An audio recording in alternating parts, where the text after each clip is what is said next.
Hello दोस्तों, नमस्कार। अड्डा 24 में आपका स्वागत है। तो चलिए आज बात करते हैं। एक बहुत ही महत्वपूर्ण टॉपिक है और ये डिमांड हमारे पेड बैच के एक मेंबर ने किया है कि ये टॉपिक याद नहीं होता है, करने के बाद भूल जाते हैं, याद होने के बाद भी भूल जाते हैं। तो बात ये है कि जिस टॉपिक के बारे में बात हो रही है वो याद करने या रटने वाली टॉपिक है नहीं, इसको आपको समझना होगा। समझने के लिए आपको क्या है कि आपको मैप का सहारा लेना पड़ेगा। टॉपिक है कर्क रेखा। आपका प्रश्न आता है कि कितने राज्यों से गुजरती है। चलिए आज इसी पे बात करते हैं कि कर्क रेखा आखिर क्या है और इनके राज्यों को याद करने का सही तरीका क्या है। देखिए, आपने पढ़ा होगा और नहीं पढ़ा है तो मैं बता रहा हूँ कि कर्क रेखा 2 बराबर भागों में भारत को विभाजित करती है। तो तरीका क्या है, 2 बराबर भागों में अगर विभाजित कर रही है तो या तो भारत को, मैं थोड़ा दिखाता हूँ आपको, या तो आपको इस प्रकार से विभाजित करेगी या तो इस प्रकार से। तो कर्क रेखा हमारे भारत को ऐसे विभाजित करती है, ये देखिए ऐसे, ठीक है। तो आप देखिए यहाँ पे कि कौन-कौन से राज्य विभाजन के समय में जब ये कर्क रेखा गुजरती है तो कौन-कौन से राज्य इसके चपेट में आ जाते हैं। तो पढ़िए यहाँ पे, ये चल यहाँ से देखिएगा, ये थोड़ा-सा ऐसे चलती है ऊपर से ऐसे, गुजरात, राजस्थान का कुछ भाग आएगा, फिर ये हल्का-सा यहाँ पे हल्का-सा टच होगा छत्तीसगढ़ में, मध्य प्रदेश देखिए यहाँ पे, यहाँ से देखिए गुजरात, राजस्थान हल्का-सा टच हो रहा है, फिर यहाँ पे मध्य प्रदेश पूरा ले रहा है, उसके बाद झारखंड को बीचों बीच गुजरती है और ये पश्चिम बंगाल होते हुए त्रिपुरा, मिज़ोरम निकल जाती है। अब देखिए आप राज्यों की संख्या गिनिए, मिज़ोरम 1, त्रिपुरा 2, बंगाल 3, झारखंड 4, छत्तीसगढ़ 5, मध्य प्रदेश 6, गुजरात 7, राजस्थान 8, ठीक है। 8 राज्य हो गए, कवर हो गए 8 राज्य। इन 8 राज्यों को कर्क रेखा गुजरती है।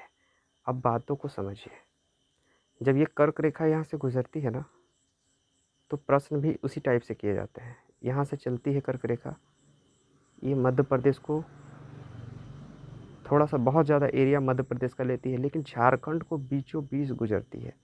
इस झारखंड को बीचों-बीच गुजरती है, पश्चिम बंगाल का थोड़ा एरिया लेती है, त्रिपुरा और मिज़ोरम से निकल जाती है।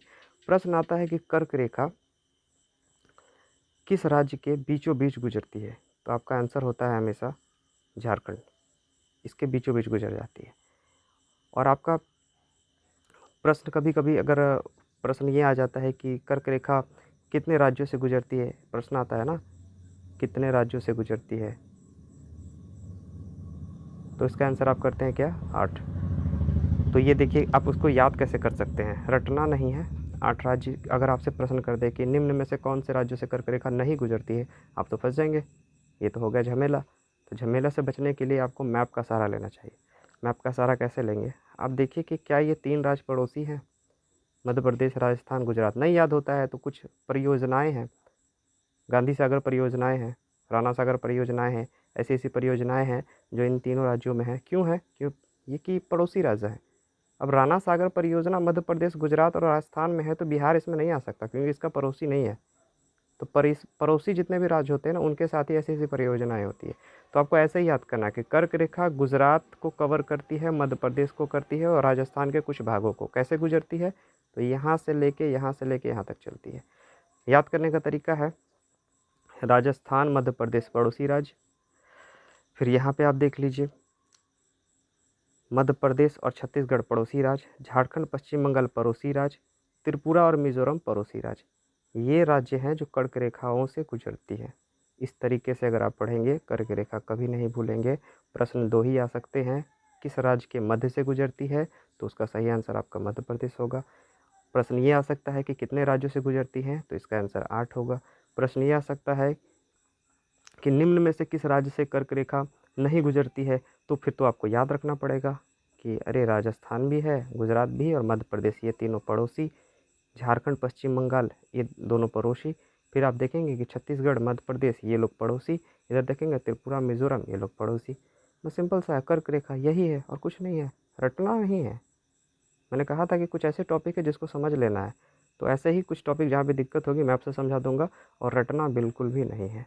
चलिए वीडियो को समाप्त करते हैं और थोड़ा-सा आप लोग ध्यान दीजिए यूट्यूब चैनल पे और जैसे-जैसे जो टॉपिक ज़रूरत होगी तो मैं वैसे-वैसे करता चलूँगा।